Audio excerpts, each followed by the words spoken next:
led us to His perfect light.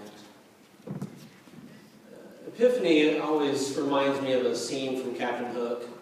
I know that's kind of a strange correlation, but there's a particular scene where Captain Hook is extremely downcast. He's seen his old nemesis, Pan, an old man now, who has forgotten how to fly, how to crow, how to fight. And Hook has been disappointed that the final great contest between him and his foe will not happen. He's disappointed, and he's sitting in his chambers, and his first mate Smee is trying to do anything to raise his spirits, and nothing is doing it. Finally, Smee says, "Captain, I just had an apostrophe." Captain Hook says, "I think you mean an epiphany. Lightning just struck my brain." And Hook replies, "That must have hurt." Something about that scene captures for me what Epiphany is all about.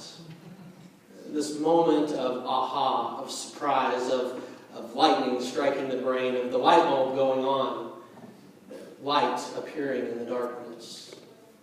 And for us as Christians, that light is Jesus. And so as we have entered into the season of Epiphany, may we be like those wise magi, that we go to any ends of the earth to seek the one who is the light of the world. Amen. My text for this morning comes from the Gospel of John, chapter 1. It's a text we're quite familiar with. I'm going to read John chapter 1, verses 1 through 5, and then skip down to verses 10 through 14.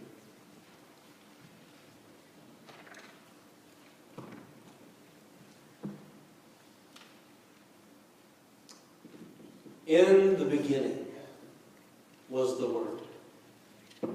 And the Word was with God, and the Word was God. He existed in the beginning with God. And God created everything through Him. Nothing was created except through Him. The Word gave life to everything that was created, and His life brought light to everyone. The light shines in the darkness, but the darkness couldn't snuff it out. He came to the very world He had created, but the world didn't recognize Him. He came to His own people, and even they rejected Him. But to all who believed Him and have accepted Him, He gave the opportunity to become children of God. They're reborn, not with a physical birth resulting from human passion or plan, but a birth that comes from God. So the Word became human and pitched His tent among us. He was full of unfailing love and faithfulness, and we have seen His glory, the glory of the Father's one and only Son. And this is the gospel of Christ. Praise to you, Lord Christ. Quite recently, Christmas break, went back home with my wife and family. Spent several days while we were there working for my mom and my grandmother. My grandma owns several rental houses, somewhere in the neighborhood of 200. So a few. And there's quite a wide variety of different shapes and sizes that these houses come in. I didn't get to really see the nicer ones. They've been kind of short-handed, and so I told them I could do some work for them and earn a little bit of money, which would be helpful for us. And so my mom and I drove around town checking out the various states of empty rental houses that were needing to be cleaned up or renovated or fixed or winterized. And man, I could not believe the state of these houses. It was beyond anything that I have seen or experienced before. Now you can imagine what it looks like for my 60-year-old mother to be climbing through a window because the tenants have locked her out and didn't give her the keys, and I'm holding up a window and trying to help her in. It's an awkward pairing, I guarantee it. And after she gets into the window, the very first thing, and mind you, my mom's been doing this for nearly 16 years, her exclamation was, "Oh my," so I know it's bad. She goes to the front, unlocks the door, lets me in, and at first it was pitch black in this house. Windows were covered with spray paint or sheets that had been hung to kind of keep out the light. And so I couldn't immediately see the surroundings, what was going on. But the further I walked into the darkness, the more I began to realize the floor wasn't quite stable. There was a particular odor that I have no words to describe. Trash. Heaps of trash lined against the wall, filling rooms, things half-eaten, half-drank, cans littering the floor, diapers that had been gently used, lying on the floor. The walls and the ceilings were dilapidated. It was in quite a state of disrepair. It had been destroyed and torn up, and the only thing I could think of is, there's not going to be a whole lot that I can do to help with this. I've got a pretty good suggestion, Mom. I think we should take a match and just light it and just cut our losses. I don't know who would want to live here. I don't even know that anybody should live here. It's awful. We went to several houses that were like that. Houses that had stab marks in the ceiling. I asked my mom what happened on that one. Apparently they had been trying to kill demons. That was new. There were marks on the wall that looked like blood. Like somebody had taken a fingerprint and just smudged it on the wall hundreds of times. There were things on the floor that I couldn't even imagine. There were several houses that were like this, and I just kept thinking, what can you possibly do to repair something that is so broken and ugly and awful? You know, and then as a pastor, I began to think, well, this would be a great illustration. I think in many ways it is a reflection of the creation. I'm sure at one time those houses were stunning, beautiful, that they had been constructed with care and diligence. You could see some intricate details of the carpentry that had once been quite beautiful, but not taken care of. And John's Gospel calls us back to a time, it was kind of like those houses, in the beginning. There was something beautiful and good and wholesome that God had created, the creation itself, us, as part of that. We were kind of the crowning achievement of God's good work, beautiful and wholesome.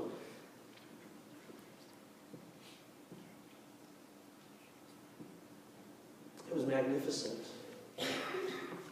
In fact, the way that Genesis 1 talks about that creation, it was good, it was good, it was good. Everything that God was putting on the table and putting together and working out and molding and shaping and fashioning, everything was good, good, good. And on the seventh day, when he stepped back from the creation and rested, he looked at everything and said, man, that's very good. God blessed it. This was something that was his handiwork, his craftsmanship. He had poured his very life into the creation, spoken it into existence. It was a reflection of his character. It was beautiful. But some tenants moved in. that began to think of the creation as their own home, their own property, that they could do whatever they wanted with. We began to say to God, look, I know you may be the landlord, but I can do whatever I want with this creation. We still kind of take that attitude. We are bent on destroying a creation that God has gifted to us. I've seen some recent documentaries on how the way that we have lived in the world has created all sorts of problems in terms of heating up the ocean. Now, whatever you may think about the science, it's hard to deny that there are barrier reefs, coral reefs that are dying all over the globe because ocean temperatures have risen. It means that sea life that was once flourishing in these areas is dying. You can think of the oil spill that happened in the Gulf of Mexico and how devastating that was for people, for birds, for fish. You can think of the deforestation that we have often been part of. Whole ecosystems destroyed because we consume and we consume and we consume.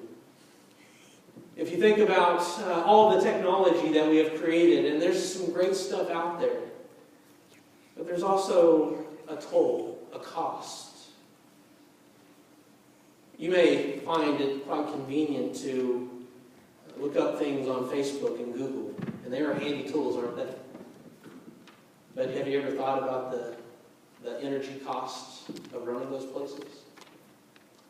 What they have to do to sustain that kind of capacity to store all that data?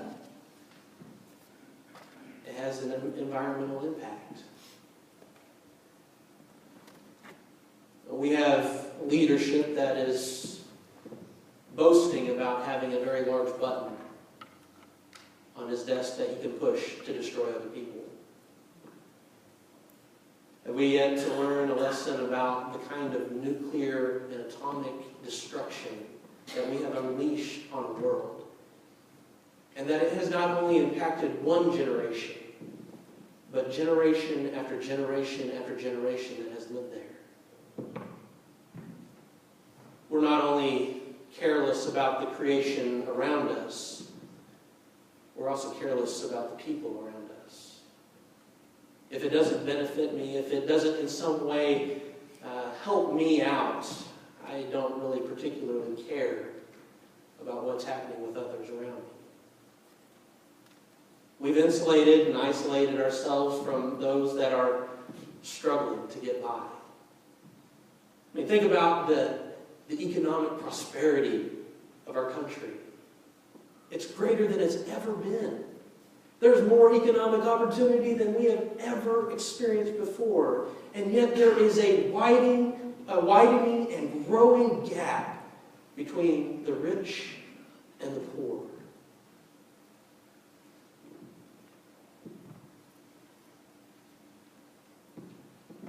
God created something that was beautiful and good, that all could share in.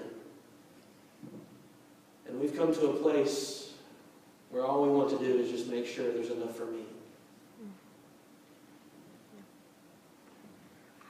You know, kind of like when I went into those houses, if I was God looking at all the destruction and greed and lust, the wars,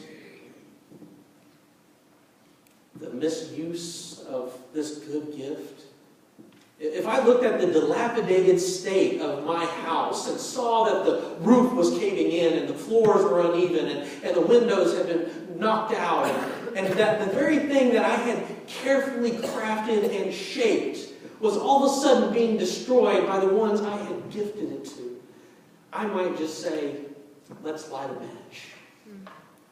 Let's do this thing in. What good is it now? There's nothing left that can be recovered out of this thing. Let's get rid of it.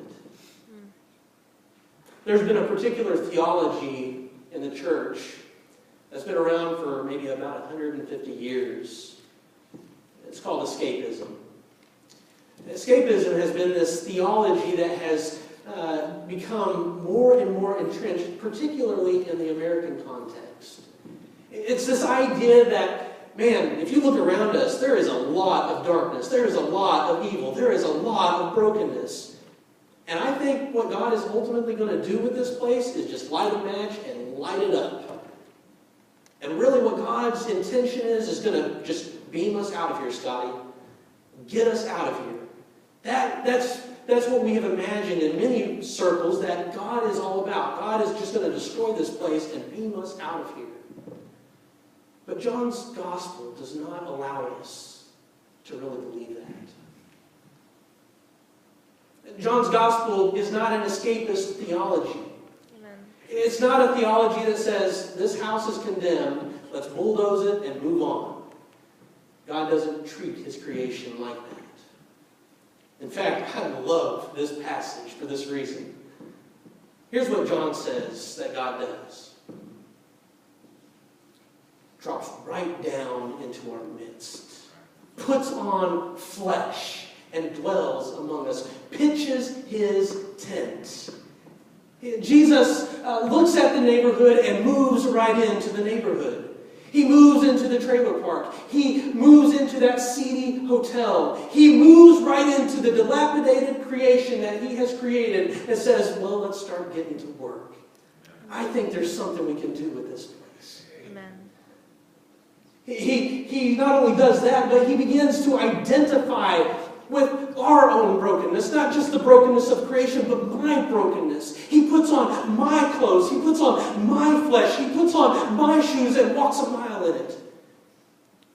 Jesus comes and he lays in a stable. This king from on high comes and lays in a manger. He comes right down where we're at. For the ones who are broken and are untouchable, Jesus comes and lays a hand on them. He comes right where they're at and touches them. Amen.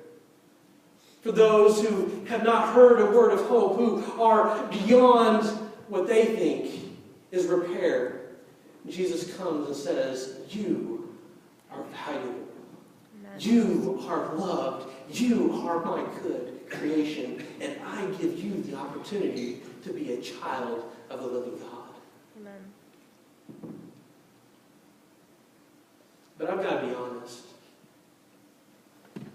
Part of the vocational task of the pastor is to take a good, long, hard look at the depth of human depravity. It's to really plumb the depths of the brokenness. To come face to face with all of the worst that humanity throws out at each other. And to ask a very simple question. Is there good news for this place?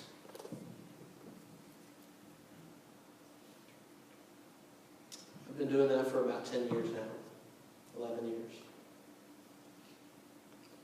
And there's days where it's really hard. It's really hard to look at all the brokenness that surrounds us. And to imagine that God could actually do something here. I have a 3-year-old daughter. She just turned 3 today. Sometimes it's hard for me to imagine, as a father, what she will face. What she will face as a woman in a world that often sees them as disposable. Is there good news for her? I'm reminded of my friend, Grover, a 70-year-old African-American man, was one of my parishioners. He and I sat glued to the television set one day in his house, not saying a word. The Baltimore riots were all over the screen. The tensions of black and white, of humanity tearing itself apart. And here sat a man that had seen what it was like to be hated for his skin color. I sat and asked him a question. I said, Grover, what was it like before the civil rights? Can you tell me what it was like growing up here in Oklahoma, in a place where you were hated because of your color? Grover never really said a whole lot.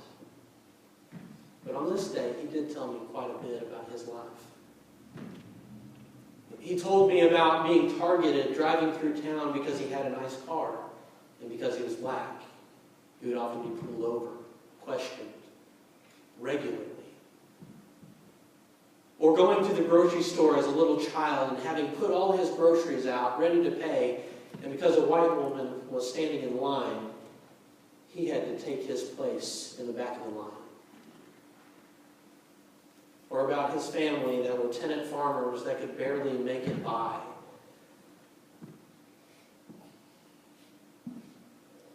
Is there good news for Grover?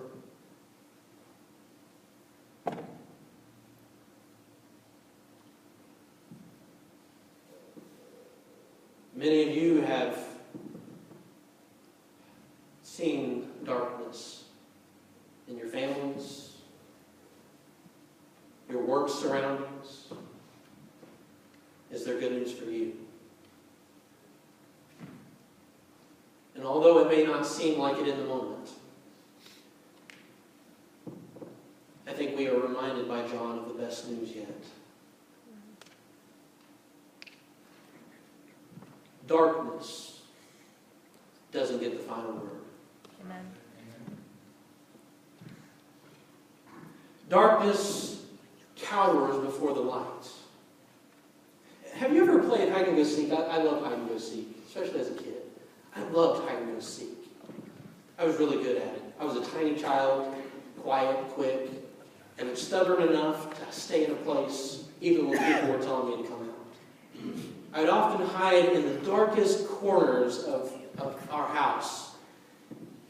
And you would notice that as soon as somebody would come into the space that you were hiding and that door would open, light would just flood into the dark space.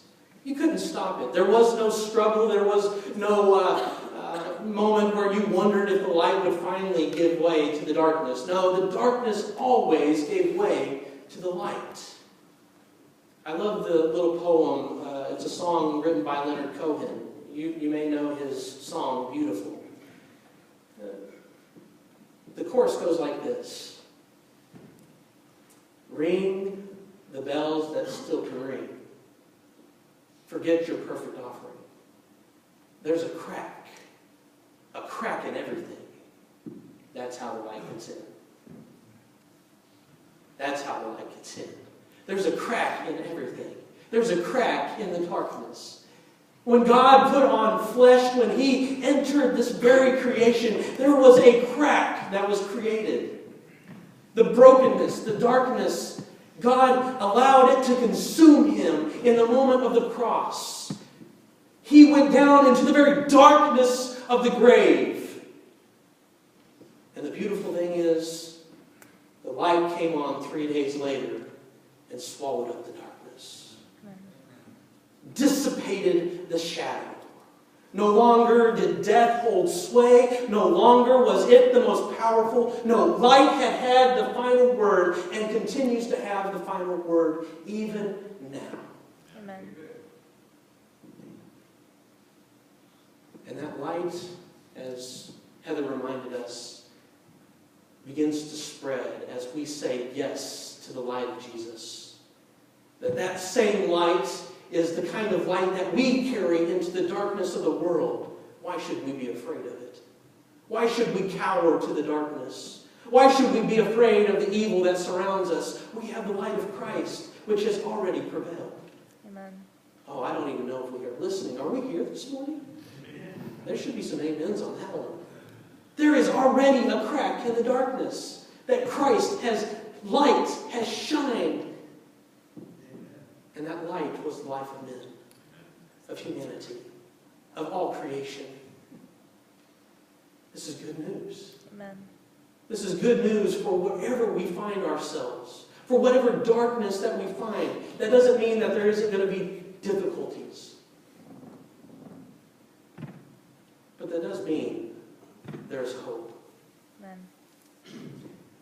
remember this song growing up? This Little Light of Mine. It's a very simple song. But I think it's probably the most appropriate song that we can respond with this morning. Christ is the light that has come into the world, and as we partake of his light, our lights shine too in the darkness. And Christ sends us as little Christ, little lights, back out into the darkness. Even the smallest flame illuminates the dark. Even the smallest flame illuminates the dark. Amen. I wonder if we might sing that song together. It's okay. You can sing loud. You can sing it with gusto. You can even sing it if you want to shine your phones. I don't care. But I would ask that this would not just be a solemn song. I would ask that it's not a song that we sing lightly, but I want us to sing it with gusto. That this is the light of Christ which has dispelled all darkness. And this same light shines within me. Amen. This little light of mine, I'm gonna let it shine.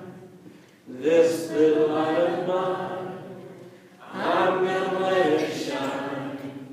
This little light of mine, I'm gonna let it shine. Let it shine, let it shine, let it shine. Do you think we could stand and sing that? I know you're ready to sing this. Now I can tell. I know that you are ready to sing this. To sing it with energy like you really mean this. I don't know what it is sometimes. It's like we're almost afraid to say it too loudly. It's okay. Here, do this. I want you to do this. Loosen up. It's okay. You can roll your neck a little bit. Get into this. Use your body, because when we go out into the world, we use our body as the hands and feet of Christ as well. This little light of mine, I'm gonna let it shine. This little light of mine, I'm gonna let it shine. This little light of mine, I'm gonna let it shine. Let it shine, let it shine, let it shine. Hide it under a bushel, no, I'm gonna let it shine. Hide it under a bushel, no, I'm gonna let it shine.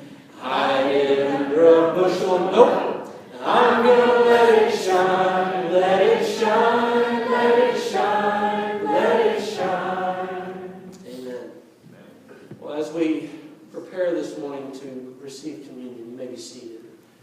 I'll ask our servers to come forward and pastor. The table is a reminder that God has taken up residence right where we are. By the power of the Spirit, Jesus is always present with us. And in this moment of invitation to the table, Jesus says, come, partake. This is my life given for you. Take, eat, and be thankful. And so I would invite us this morning, as we come to the table, may it serve as a reminder that God has not abandoned us. God is not far off and distant. God is always present, tangibly present in the body of Christ. And as we take and receive, may it also remind us of the call to go and shine our lights out in a dark world. God, we ask that you would bless this bread and this cup. May it be more than just juice and crackers, but by your grace, may it be real food. May it be your body and your life that we consume. And so consume in us any darkness that remains. Light us up. May we be sparked by the power of the Spirit to shine into the darkness by this meal. And so we thank you and praise you for the food we are to partake. We ask all these things in the name of the Father, and of the Son, and of the Holy Spirit, one God, now and forevermore. Amen. I would invite you to come, receive with thanksgiving.